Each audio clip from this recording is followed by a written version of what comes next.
कृष्ण। आजानुलम्बितभुजो कनकावदात संकीर्तनकपितरो कमलायताक्ष विश्वम्भरो द्विजवरो युगधर्मपालो वन्दे जगत्प्रियकरौ करुणावतारो। हे कृष्ण करुणा सिंधो दीनबंधो जगत्पते गोपेश गोपिका कांत राधा कांत नमोस्तुते। तप्त कांचन गौरांगी राधे वृंदावनेश्वरी वृषभानुसुते देवी प्रणमामि हरिप्रिये। भक्त्या विहीना अपराधलक्षये क्षिप्तास्य कामादितरङ्गमध्ये कृपामयि त्वां शरणं प्रपन्ना वृन्दे नुमस्ते चरणारविन्दम्। जय श्री कृष्ण चैतन्य प्रभु नित्यानंद श्री अद्वैत गदाधर श्रीवासादि गौर भक्त वृंद। हरे कृष्ण कृष्ण कृष्ण हरे हरे हरे राम राम राम हरे हरे। सर्वप्रथम भगवान के अभिन्न प्रकाश विग्रह श्री गुरुपाद पद्म पूज्यपाद त्रिदंडी स्वामी अष्टोत्तर सत श्री श्रीमद भक्ति प्रसाद विष्णु गोस्वामी गुरुदेव महाराज के पावन श्री चरण कमलों में असंख्य कोटि दंडवत ज्ञापित करते हुए उनकी अहेतुकी कृपा प्रार्थना करती हूँ वे अपनी कृपा वर्षण करें जिससे निज कर्ता अभिमान भाव को छोड़कर एकमात्र उनकी वाणी के वाहक के रूप में अपना परिचय दे सकूं। परम गुरुदेव नित्य लीला पृष्ठों विष्णुवासी श्रीमद भक्ति दैत माधव गोसाई महाराज परमेष्ठि गुरुदेव जगत गुरु भक्ति सिद्धांत सरस्वती गोस्वामी ठाकुर प्रभुपाद व समस्त गुरु परंपरा जय युक्त हूँ। सपार्षद श्रीमन नित्यानंद प्रभु श्री गौर हरि वृंदावन बिहारी श्री राधा गोपीनाथ भगवान जय युक्त हूँ। हम सभी पर अपनी कृपा वर्षण करें जिससे भगवान के पवित्र नाम और हरि गुरु वैष्णव सेवा में हम सभी की रुचि उत्पन्न हो सके। आज की इस प्रातःकालीन कक्षा में हम श्रवण करेंगे ग्रंथराज श्रीमद् भागवतम के अंतर्गत नवम स्कंद और इसका जो 23 नंबर जो अध्याय है इसको आज हम प्रारंभ करने जा रहे हैं। ओम नमो भगवते वासुदेवाय ओम नमो भगवते वासुदेवाय ओम नमो भगवते वासुदेवाय। इस अध्याय में हम महाराज ययाति जिनका हमने प्रसंग श्रवण किया था उनके पुत्रों की वंशावली श्रवण करेंगे। श्री सुक उवाच अनोह सभा नरश्चक्षुः परेष्णुश्चात्रयः सुताः सभा नरात् काल नरः सृजयस्तत् सुतस्ततः। श्रील सुखदेव गोस्वामी ने कहा ययाति के चौथे पुत्र अनु के 3 पुत्र थे जिनके नाम थे सभा नर चक्षु तथा परेष्णु। हे राजन सभा नर को काल नर नाम का एक पुत्र हुआ और काल नर से सृजय नामक पुत्र उत्पन्न हुआ। जन्मे जयस्तस्य पुत्रो महासालो महामनाः उसी नरस्ति तितिक्षुश्च महामनस्यात्मजा। सृजय का पुत्र जन्मेजय हुआ, जन्मेजय का पुत्र महासाल, महासाल का पुत्र महामना, और महामना के 2 पुत्र उसी नर तथा तितिक्षु हुए। शिबिर्वरः कृमिर्दक्षश्चत्वारोऽसि नरात्मजाः, वृषादर्भः सुधीरश्च मद्रः केकय आत्मवान्, शिवेश्चत्वार एवास्ति तितिक्षोश्च रुषद्रथः, ततो होमो अथ सुतपा बलिः सुतपसो अभवत्। उसी नर के 4 पुत्र थे, शिबि, वर, कृमि तथा दक्ष। शिबि के भी 4 पुत्र हुए, वृषादर्भ, सुधीर, मद्र तथा आत्म तत्वविद केकय। तितिक्षु का पुत्र रुषद्रथ था, रुषद्रथ का पुत्र होम था, होम का सुतपा और सुतपा का पुत्र बलि था। अंग वंग कलिंगाद्याः सुमा पुण्ड्रोड्र संगीताः, जगिरे दीर्घतमसो बलेह क्षेत्रे महीक्षितः। चक्रवर्ती राजा बलि की पत्नी से दीर्घतमा के वीर्य से 6 पुत्रों ने जन्म लिया, जिनके नाम थे अंग, वंग, कलिंग, सुम, पुंड्र और ओड्र। जो ये बलि है वो महाराज बलि से पृथक हैं। चक्रुः स्वनाम्ना विषयान् षडिमान् प्राच्यकांक्षते, खलपानो अंगतो यज्ञे तस्माद्दिविरथस्ततः। उसके पश्चात अंगादि ये 6 पुत्र, 6 पुत्र भारत की पूर्व दिशा में 6 राज्यों के राजा बने। ये राज्य अपने अपने राजा के नाम के अनुसार विख्यात हुए। अंग से खलपान नामक पुत्र हुआ, जिससे दिवि रथ उत्पन्न हुआ।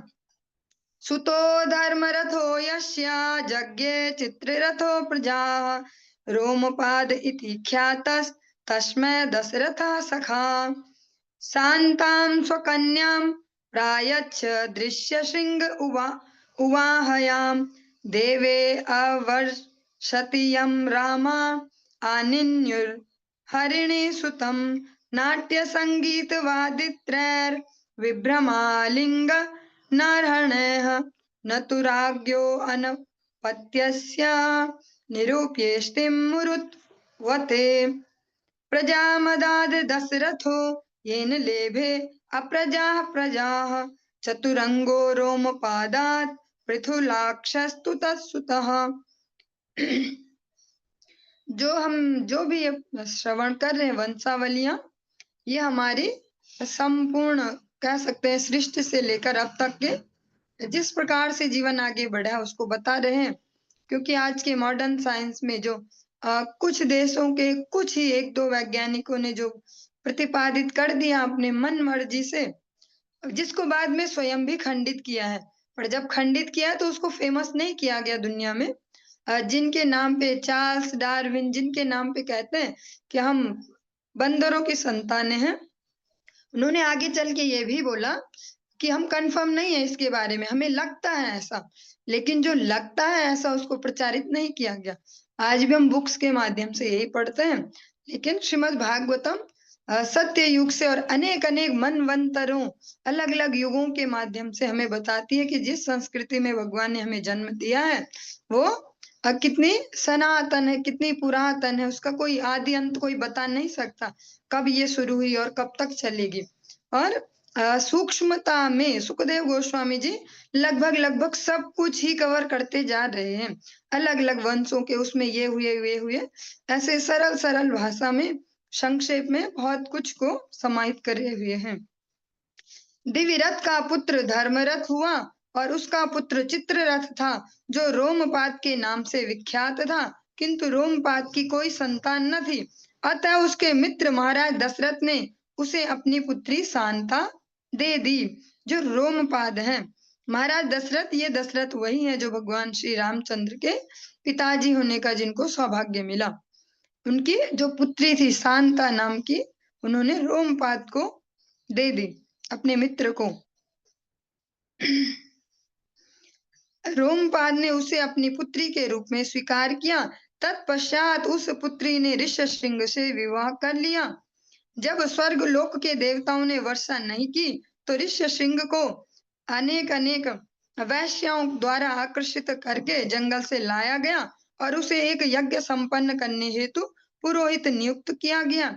ये वैश्याएं नाचकर तथा संगीत के साथ अभिनय करके और उनका आलिंगन तथा पूजन करके उन्हें ले आई थी। ऋष्यशृंग के आने के पश्चात वर्षा हुई।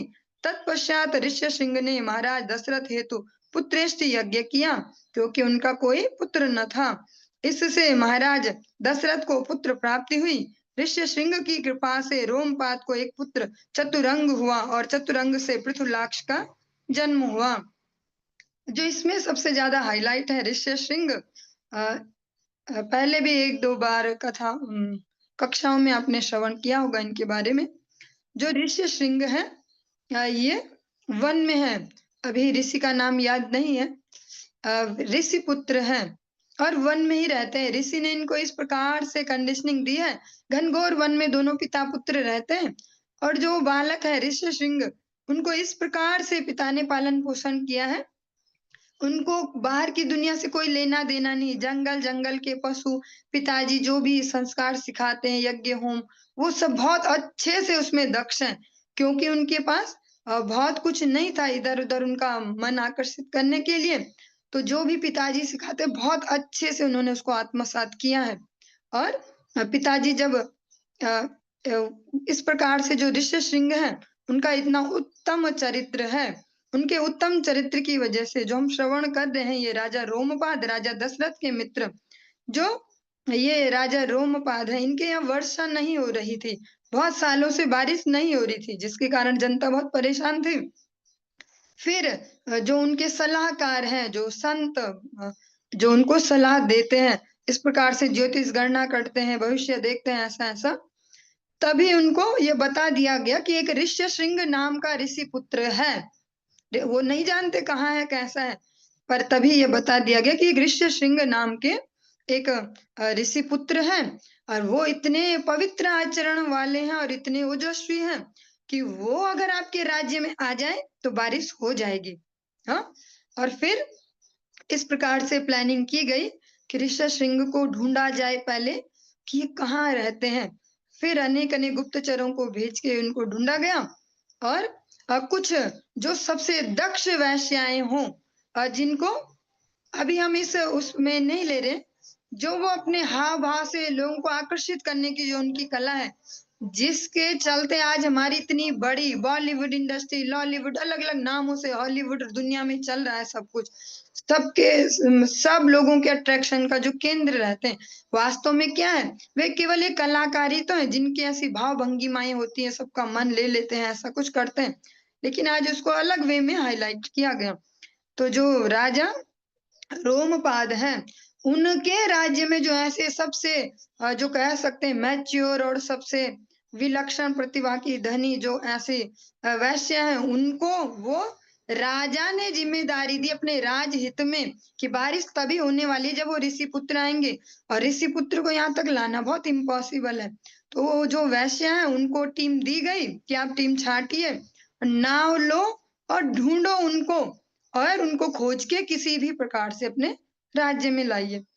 थोड़ा प्रसंग में हम विस्तार से जा रहे हैं, पर कई बार प्रसंगों को विस्तृत रूप में श्रवण करना आवश्यक है, वरना बहुत ही रेयरली किसी ने सुना होगा ऋष्यशृंग का प्रसंग, लेकिन सबसे इम्पोर्टेंट रोल है इनका।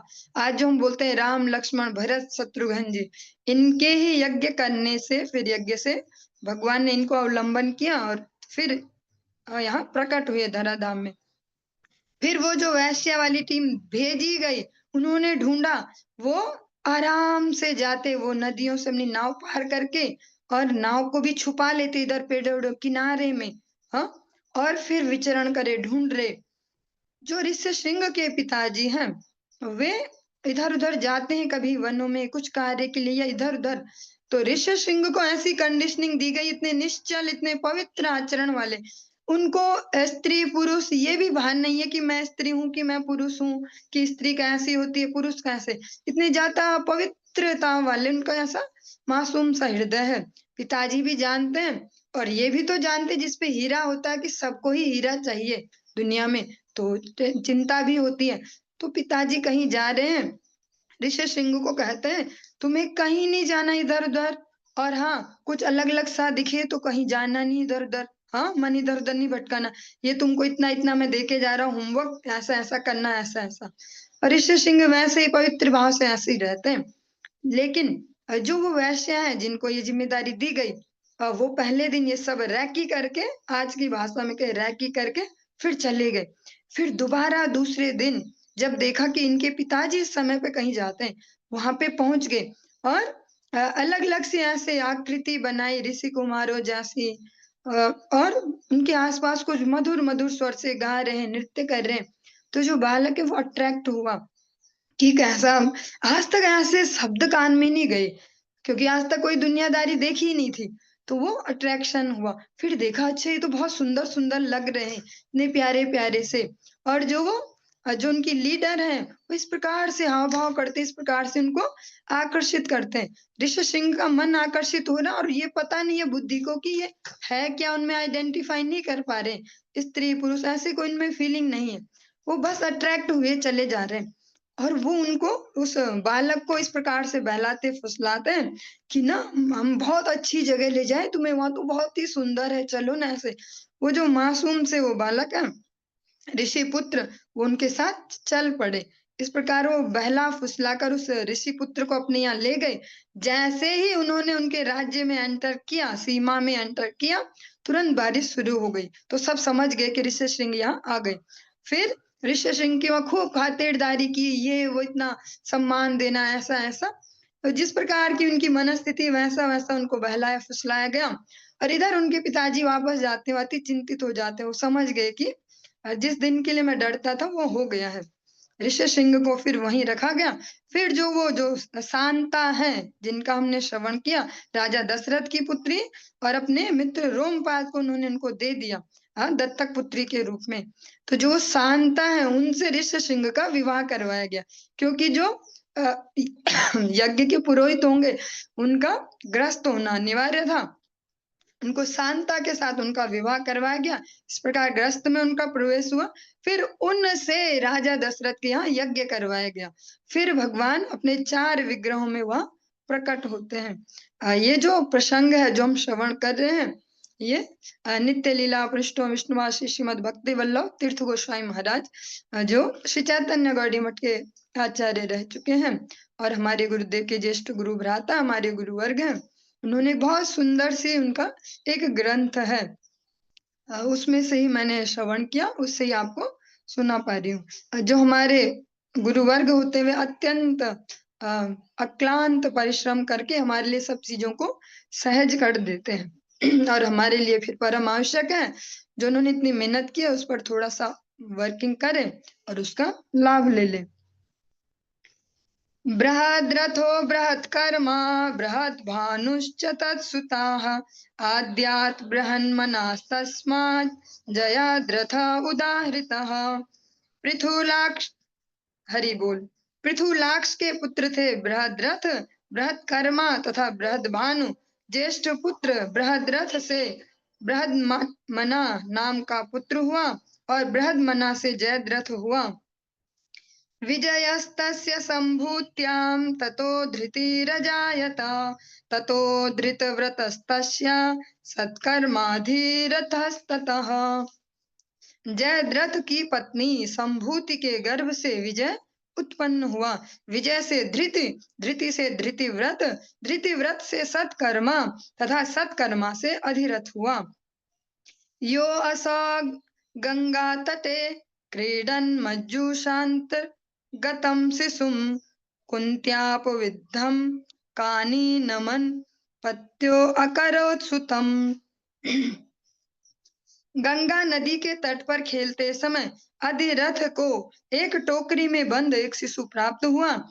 इस शिशु को कुंती ने छोड़ दिया था क्योंकि यह उनके विवाह होने से पूर्व उत्पन्न हुआ था। चूंकि अधिरथ को कोई पुत्र न था अतः उसने इस शिशु को ही अपने पुत्र के समान पाला पोसा। और जो ये पुत्र है इसको हम सभी जानते हैं कर्ण के नाम से, सूर्य पुत्र कर्ण। जो कुंती हैं विवाह से पूर्व ही दुर्वासा ऋषि ने उनकी सेवा से प्रसन्न होकर उन्हें वरदान दिया कि वे जिस देवता से चाहें उनको मंत्र इस प्रकार से बताए कि उनसे संतान ग्रहण कर सकती हैं। एक बार ऐसे दमकते सूर्य को देखकर कुंती जी आकर्षित होती हैं और सोचती है थोड़ा ट्राई किया जाए, दुर्वासा ऋषि ने जो बोला वो सही है कि गलत है। इस प्रकार से सूर्य देव का आह्वान करते हैं और फिर उनकी कृपा से उन्हें ये पुत्र प्राप्त हुआ। लेकिन हमारे समाज में हमेशा हमेशा से परंपरा है कि विवाह के उपरांत ही संतान जन्म होता है। तो इसको देखते हुए कि अगर बाहर ये मैसेज जाएगा कुंती का तो पुत्र होगा और अभी विवाह नहीं हुआ, तो अलग अलग प्रकार की क्वेश्चनिंग होगी। उन्होंने उस बालक को एक टोकरी में, एक पेटिका में इस प्रकार से अनेक आभूषणों के साथ गंगा जी में प्रवाहित कर दिया। ऐसे कुछ कुछ रेयर से कंडीशंस या ऐसे कुछ कुछ रेयर परिस्थितियां हमारे इतिहास में हैं। अगर हम श्रवण करें, स्मरण करें अगर शंकराचार्य जी जिन्होंने इस कलिकाल में और जो अभी जिस प्रैक्टिकल समय में हम हैं फिर से सनातन धर्म की स्थापना की, फिर से हमारे चारों धामों को प्रकाशित किया, चारों दिशाओं में फिर से एक सनातन धर्म की नींव रखी है। ऐसे शंकराचार्य जी और जो सार तत्व के रूप में, मानव जीवन के सार के रूप में सभी को भज गोविंदम स्तुति देते हैं। ये भज गोविंदम गोविंदम भज मूढ़ मते। ऐसे जो शंकराचार्य जी हैं, जो उनका भी जन्म है, जो उनको देह प्राप्ति है, उनकी माता के गर्भ में वो तब आए जब उनके पिताजी का देहावसान हो गया, पिताजी का शरीर छूट गया। तो फिर माता को जैसे ऐसी फीलिंग आई कि गर्भ में कुछ है, तो वो फिर उनको तो डर लग गया कि भैया ये कहाँ से आ गया और फिर समाज में क्या-क्या बातें चलेंगी, अब क्या किया जाए? तो वो सोचती हैं कि मैं आत्महत्या कर लेती हूँ, सारी झंझट खत्म। लेकिन जो उनके नाना हैं, शंकराचार्य जी के नाना, उनको स्वयं स्वप्न में भगवान भोलेनाथ बताते हैं कि मैं ही अपने अंश के रूप में यहाँ आ रहा हूँ, तो आप उनकी रक्षा करो। फिर वो उनकी प्राण रक्षा करते हैं। फिर शंकराचार्य जी इस धराधाम पर आए। वृषसेनः सुतस्तस्य कर्णस्य जगतीपते द्रुह्योश्च तनयो बभ्रुः सेतुस्तस्यात्मजस्ततः। हे राजन, कर्ण का एकमात्र पुत्र वृषसेन था। ययाति के तृतीय पुत्र द्रुह्यु का पुत्र बभ्रु था और बभ्रु का पुत्र सेतु था। अरा आरब्धस्तस्य गान्धारस्तस्य धर्मस्ततो धृतः धृतस्य दुर्मदस्तस्मात् प्रचेताः प्राचेतसा सतम्। सेतु का पुत्र आरब्ध था, आरब्ध का पुत्र गांधार हुआ और गांधार का पुत्र धर्म था, धर्म का पुत्र धृत, धृत का दुर्मद, दुर्मद का पुत्र प्रचेता था जिसके 100 पुत्र हुए।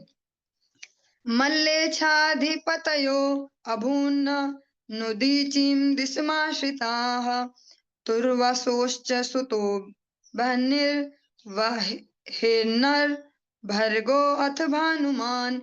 प्रचेताओं, जो प्रचेता के पुत्र हुए, ने भारत की उत्तरी दिशा में अपना आधिपत्य स्थापित कर लिया, जो वैदिक सभ्यता से विहीन थी, और वे वहां के राजा बन गए। ययाति का दूसरा पुत्र तुर्वसु था, तुर्वसु का पुत्र बहन्नी था, बहन्नी का पुत्र भर्ग था और भर्ग का पुत्र भानुमान था। त्रिभानुस्तत्सुतोस् अस्यापि करन्धम उदारधि मरुत् मरुत्तत्सुतो अपुत्रः पुत्रं पौरवम् अनभूत। भानुमान का पुत्र त्रिभानु था और उसका पुत्र उदार चेता करंधम था। करंधम का पुत्र मरुत था जिसका कोई पुत्र न था। अतः उसने पुरुवंशी पुत्र जो राजा दुष्यंत हैं उनको पुत्र के रूप में गोद ले लिया। दुष्मन्तः स पुनर्भेजे स्ववंशं राज्यकामुकः ययातेर्ज्येष्ठपुत्रस्य यदोर्वंशं नरर्षभ। वर्णयामि महापुण्यं सर्वपापहरं नृणां यदोर्वंशं नरः श्रुत्वा सर्वपापैः प्रमुच्यते। महाराज दुष्मंत सिंहासन पर बैठने की इच्छा से अपने मूल वंश जो पुरु वंश है जहाँ से गोद लिए गए थे वहां लौट गए। यद्यपि वे मरुत को अपना पिता अस्वीकार कर चुके थे। हे महाराज परीक्षित, अब मैं महाराज ययाति के ज्येष्ठ पुत्र यदु के वंश का वर्णन करता हूँ। यह वर्णन अत्यंत पवित्र है और मानव समाज के समस्त पापों के फलों को दूर करने वाला है। इस वर्णन को सुनने मात्र से मनुष्य समस्त पापों के फलों से मुक्त हो जाता है, क्योंकि इसी यदुवंश में भगवान श्री कृष्ण चंद्र अवतरित होते हैं। यत्रावतीर्णो भगवान परमात्मा नराकृतिः यदोह सहस्रजित् क्रोष्टा नलो रिपुरिति श्रुताः चत्वारः सूनवस्तत्र सत्जित् प्रथमात्मजः महाहयो रेणुहयो हय चेति तत्सुताः।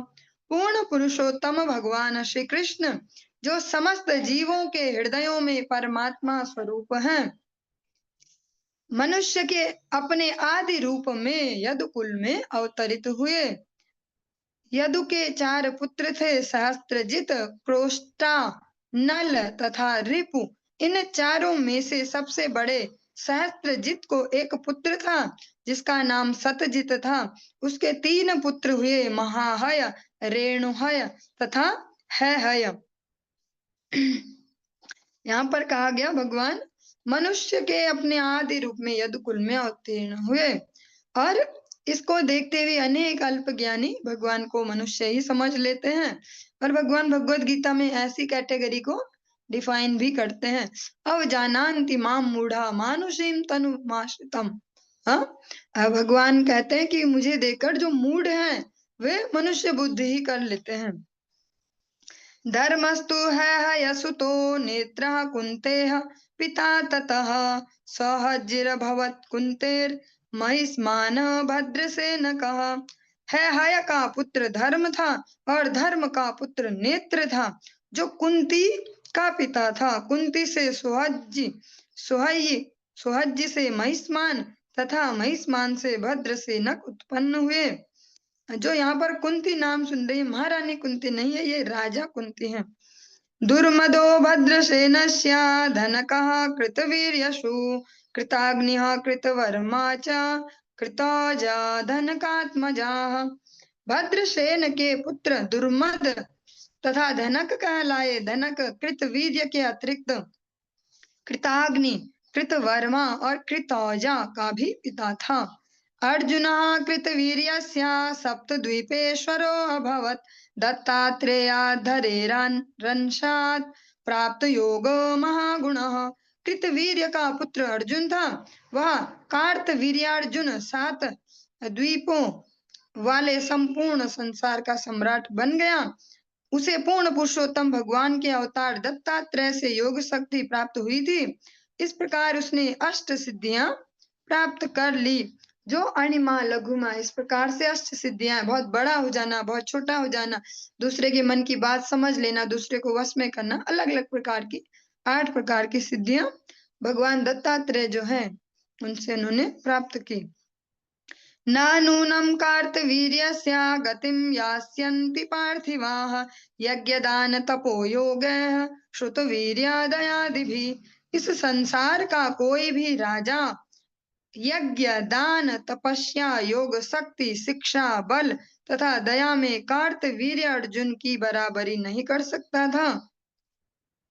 85 सहस्राणि यव्याहत बला समाः अनष्ट वित्तम स्मरणो बुभुजे अक्षय क्षवशु। कार्तवीर्य अर्जुन ने निरंतर 85 हजार वर्षों तक पूर्ण शारीरिक बल तथा त्रुटि रहित स्मरण शक्ति, मतलब शरीर में भी बहुत अच्छे से एनर्जी है और दिमाग भी बिल्कुल ठिकाने पे, स्मरण शक्ति भी प्रॉपर है। इससे भौतिक ऐश्वर्यों का भोग किया। दूसरे शब्दों में उसने अपनी 6 इंद्रियों से अक्षय भौतिक ऐश्वर्यों का भोग किया।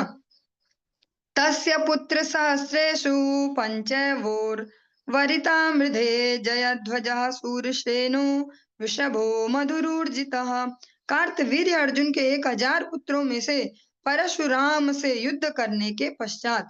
ये प्रसंग हम श्रवण कर चुके हैं। जो भगवान ही है स्वयं परशुराम, उन्होंने कार्तवीर्य अर्जुन को भी गति प्रदान की और उनके पुत्रों को भी। तो उनमें से केवल 5 पुत्र जीवित बचे। उनके नाम थे जयध्वज, सूरसेन, वृषभ, मधु तथा उर्जित। जयध्वजा तालजङ्घस्तस्य पुत्र शतं त्वभूत छत्रं यत् तालजङ्घाख्य मर्वतेजोपसंहृतम्। जयध्वज को तालजंग नाम का एक पुत्र था, जिसके 100 पुत्र उत्पन्न हुए।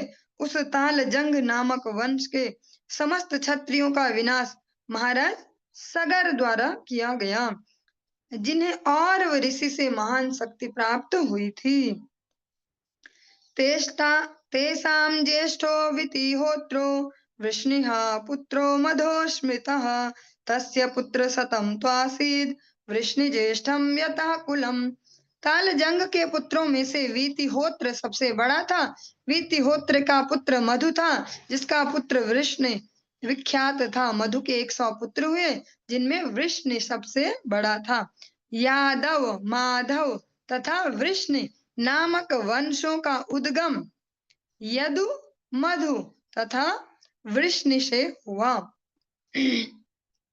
माधव वृष्णयो राजन् यादवश्चेति संगीताः यदुपुत्रस्य च क्रोष्टो पुत्रो वृजिनवांस्ततः स्वाहितो अतो विशद्गुर्वै तस्य चित्ररथस्ततः ससबिन्दुर्महायोगी महाभागो महानभूत्।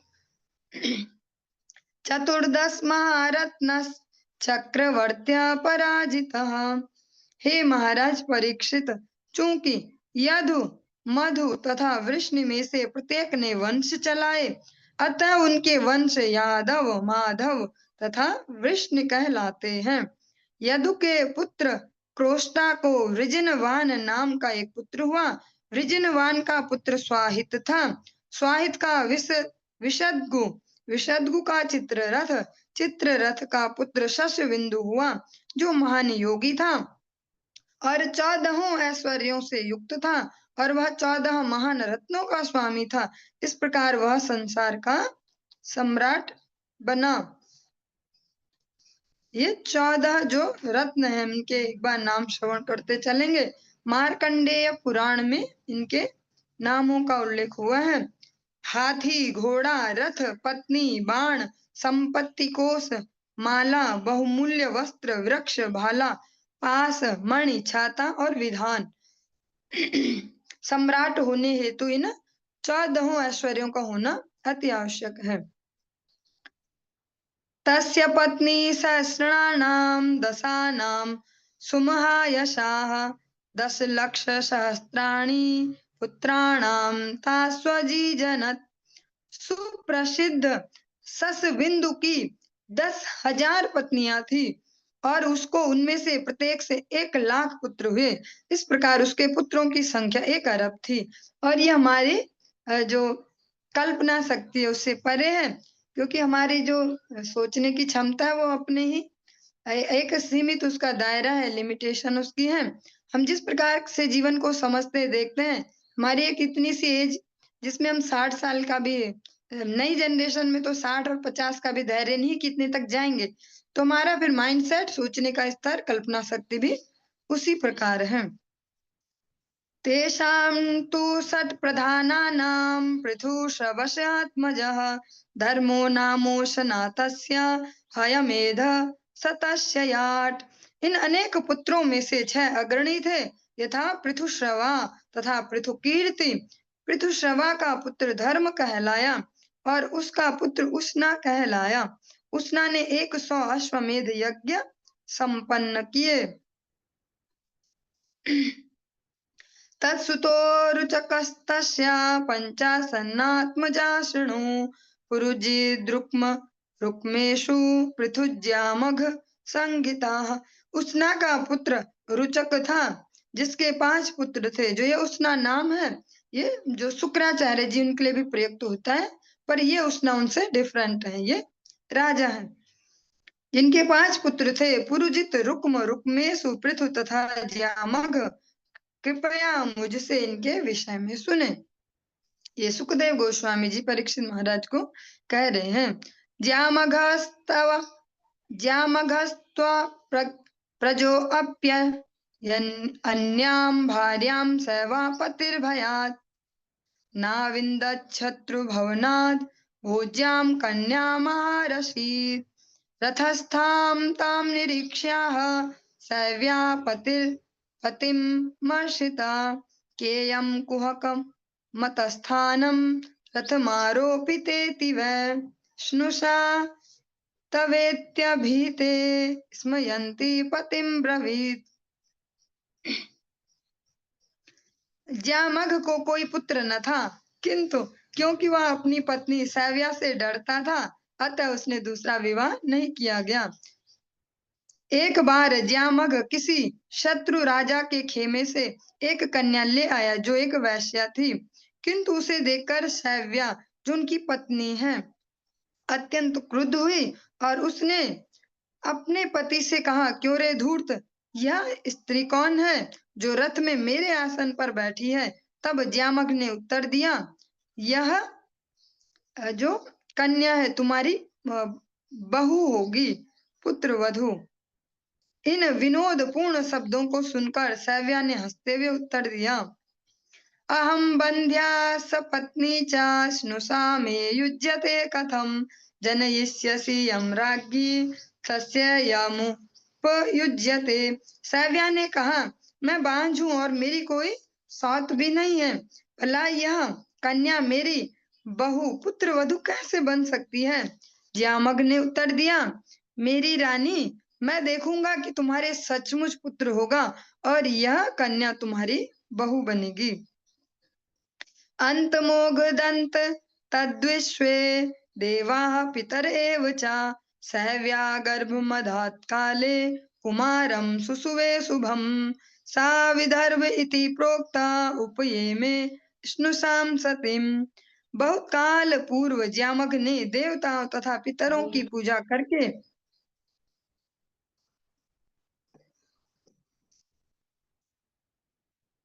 उन्हें प्रसन्न कर लिया था। अब उन्हीं की दया से ज्यामघ के शब्द सही उतरे, जो पूर्व में अनेक अनेक देवताओं और जो पितृ पुरुष होता है, जिनके लिए भगवान भगवत गीता में कहते हैं, यान्ति देवव्रता देवान पितृन यान्ति पितृव्रता। अलग अलग जगह हैं, अलग अलग उनके स्वामी हैं, जिन जिनके प्रति आप दृढ़ भाव करते हैं, आप उनके ही धामों को प्राप्त होंगे। तो आज जो इन्होंने बहुत समय पहले इनकी जो प्रसन्नता के लिए कार्य किए थे, इस प्रकार से कहा जा रहा है कि विधि के विधान के अनुसार आज जो इनके मुंह से अकस्मात ये शब्द निकल पड़े हैं, अब वो जो जिनकी इन्होंने उपासनाएं की हैं, उनकी कृपा से अब ऐसे शब्द इनकी जीवा पर आए। यद्यपि सैव्या बांझ थी, लेकिन देवताओं की कृपा से वह गर्भिणी हुई और समय आने पर उसने विदर्भ नामक शिशु को जन्म दिया। चूंकि शिशु के जन्म के पूर्व ही उस कन्या को बहु रूप में स्वीकार किया जा चुका था, अतः जब विदर्भ युवा हुआ तो विदर्भ ने उसके साथ विवाह कर लिया।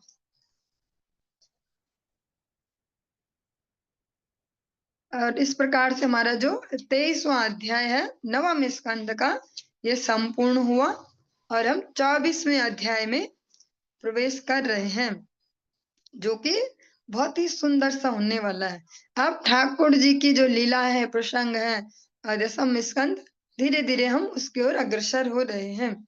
और अभी अभी रामनवमी तिथि गई, हम सभी ने सोशल मीडिया इधर उधर से अलग अलग आचार्यों के, अपने पूर्ववर्ती आचार्यों के, गुरुवर के ऑडियोज वीडियो सुने, भगवान राम के बारे में जाना कि भगवान श्री कृष्ण ही केशवधृता राम शरीरा जय जगदीश हरे। ऐसा श्रवण किया कि भगवान केशव ही भगवान राम के स्वरूप में आते हैं, मनुष्य जाति को मर्यादाओं का पालन सिखाते हैं। यहाँ पर उच्छृंखल भक्ति नहीं है कि सीधे ही कूदो और पहले दिन ही श्रवण करो भगवान श्री कृष्ण की रास लीला और डांस करो, रास रच्यो है, रास रच्यो है। हाँ, इस प्रकार से नहीं, पहले मर्यादाएं सीखिए, वास्तव में मनुष्य बनिए। मनुष्यों के लिए जो जो मर्यादाएं दी गई हैं भगवान ने खुद से आचरित करके दिखाई। 2 बार भगवान ने इस प्रकार से स्वयं से मनुष्य रूप में आचरण करके दिखाया कैसे जीना है। भगवान श्री रामचंद्र और भगवान गौरचंद्र दोनों ने ही अपने आचरण से करके दिखाया। ऐसा नहीं उपदेश दे दिया और करो तुम करो, हाँ, करके दिखाया कि ऐसा ऐसा आपको करना है मनुष्य जीवन में। और जब भगवान मर्यादा पुरुषोत्तम जो भगवान है स्पेशली मर्यादाओं के स्थापन के लिए जो आए, जब उनके आचरण को ठीक से समझेंगे और धैर्य से जीवन में उतारने का प्रयास करेंगे, जो कि बहुत मुश्किल है, पर अगर कर पाएंगे तभी जाके भगवान श्री कृष्ण के जिन लीलाओं से सारी दुनिया अट्रैक्ट हुई जा रही है, अच्छा इधर भी रासलीला टोली चलती है, उधर भी चलती है, ऐसा वैसा, ऐसे गाने बना वैसे, तब कहीं जाके गुरु वैष्णव अनुगत्य से सुनने लायक बन पाएंगे। समझने लायक तो भगवान ही जाने, पर सुनने लायक तब बन पाएंगे, वरना जैसे ही सुनेंगे ऐसे। और अब तो एआई का जमाना आ गया है, ऐसे ऐसे कर दे रहे हैं कि जितना हम इमेजिन भी नहीं कर सकते। कल हो सकता है कि अब आने वाले समय में भगवान श्री कृष्ण को कैसे कैसे कुकृत्य करते दिखाएं, और जो आम पब्लिक है जो अभी नहीं जान रही कि एआई क्या होता है, वो देखेगी अच्छा ये तो लग तो भगवान कृष्ण ही रहे, ये ऐसा कर रहे हैं, ओ हमको तो पता ही नहीं था, हमने फोन में देखा ऐसा किया था भगवान जी ने। तो ऐसे वाले समय में हम समझ पाए वास्तव में कैसे हैं भगवान, कैसी हैं उनकी लीलाएं, उसके लिए मर्यादा पुरुषोत्तम भगवान रामचंद्र की लीलाओं को श्रवण करना, जीवन में उनकी मर्यादाओं को उतारना अति आवश्यक है। क्योंकि सच में ही अब भीषण समय प्रारंभ हो गया है, अब कुछ भी हो सकता है। अब हम हमारी कोई ऐसी वीडियो कोई दिखा दे, अच्छा ये तो मटन चिकन खाते दिख रहे हैं और बड़े उपदेश करते फिरते हैं, ये तो तिलक कंठी वाले। तो अब जो है भौतिक प्रकृति बहुत जल्दी से अपना प्रभाव फैला रही है, ऐसे में जो जितनी दृढ़ता से भगवद आश्रय में रहेंगे वही बच पाएंगे चार्म से भी और उसके दुष्प्रभावों से भी। बहुत ही सेंसिटिव मैटर है, सुनने में अजीब भी लग सकता है, लेकिन ऐसा ही अब समय आ चला है। हम देख रहे हैं अभी भी अलग अलग स्टेटस बहुत शौक से लगा रहे हैं लोग, ऐसे कहीं ऐसे गोपाल जी बैठे आंख खोलते हैं, कहीं ऐसा करते हैं, कहीं कुछ कर रहे हैं। तो वो समय दूर नहीं है जब गोपाल जी क्या क्या करते दिखेंगे, हमें नहीं मालूम। तो उसके लिए परम आवश्यक है कि जब तक हम जीवित रहें धैर्य से गुरु वैष्णव अनुगत्य में चले, मति को जितना हो पाए जितनी कोशिश हो पाए स्थिर रखने का प्रयास करेंगे, तभी इन लीलाओं को सुन पाएंगे। श्री सुक उवाच तस्यां विदर्भो अजनयत् पुत्र नाम्ना कुशक्रथ तृतीयं रोमपादं च विदर्भ कुलनंदनम। श्रील सुखदेव गोस्वामी ने कहा, अपने पिता द्वारा लाई गई उस कन्या के गर्भ से विदर्भ को 3 पुत्र प्राप्त हुए, कुश, क्रथ तथा रोमपाद।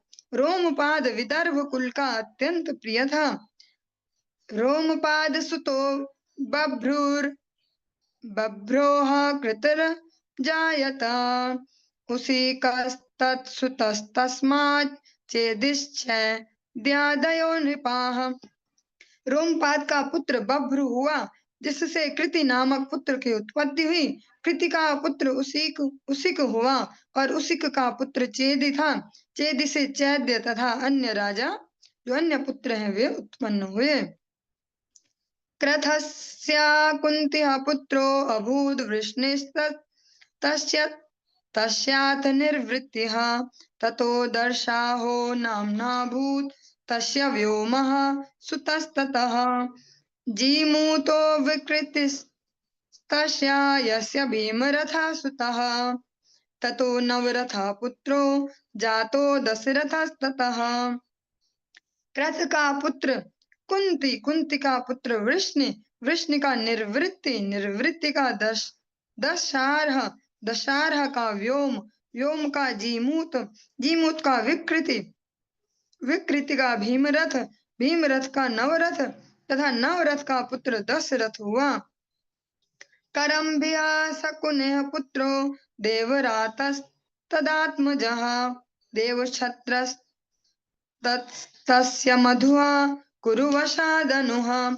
दशरथ का पुत्र शकुनि हुआ और शकुनि का पुत्र करम भी था। करम्भ का पुत्र देवरात हुआ और उसका पुत्र देवक्षत्र था। देवक्षत्र का पुत्र मधु था और उसका पुत्र कुरुवंश था, जिसको अनु नाम का पुत्र उत्पन्न हुआ। पुरुहोत्रस्त्वनोः पुत्रस्तस्यायुः तस्ततः भजमानो भजिर्दिव्यो वृष्णिर्देवावृधो अन्धकः। सात्वतस्य सुता सप्त महाभोजश्च मारिषा भजमानस्य निम्लोचिः किङ्कणो धृष्टिरेव च। एकस्यामात्मजाः पत्न्या मन्यस्यां च त्रयः सुताः शताजिच्च सहस्राजित् युताजिद्दीति प्रभो। अनु का पुत्र पुरुहोत्र हुआ। पुरुहोत्र का पुत्र अयु था और अयु का पुत्र सात्वत था। हे महान आर्य राजा, सात्वत के 7 पुत्र थे, भजमान, भज, दिव्य, वृष्णि, देवावृध, अंधक तथा महाभोज। भजमान की एक पत्नी से निम्लोची, किंकण और धृष्टि नामक 3 पुत्र हुए और दूसरी पत्नी से शताजित, सहस्त्राजित, अयुताजित ये 3 पुत्र उत्पन्न हुए। बभ्रुर्देवावृध सुतस्तस्योः श्लोक पठन्त्यमु अथैव शृणुमो दूरात् संपश्यामस्तथान्तिकात्। देवावृध का पुत्र बभ्रु था। देवावृध तथा बभ्रु से संबंधित 2 प्रसिद्ध प्रार्थना में गीत हैं,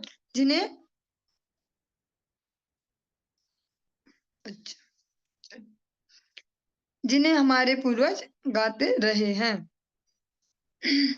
बभ्रुः श्रेष्ठो मनुष्याणां देवैर्देवावृधाश्रमः पुरुषाः 65 षट्सहस्राणि चाष्ट च ये अमृत्वा मनु प्राप्ता बभ्रोर्देवावृधादपि महाभोजो अतिधर्मात्मा भोजा आसंस्तदन्वये। यह तय हुआ कि मनुष्यों में बभ्रु सर्वश्रेष्ठ है और देवावृध देवता तुल्य है। बभ्रु तथा देवावृध की संगति से उनके समस्त वंश, जिनकी संख्या लगभग 14,065 थी, मोक्ष के भागी हुए। महाराज महाभोज अत्यंत धर्मात्मा था और उसके कुल में भोज राजागण हुए हैं।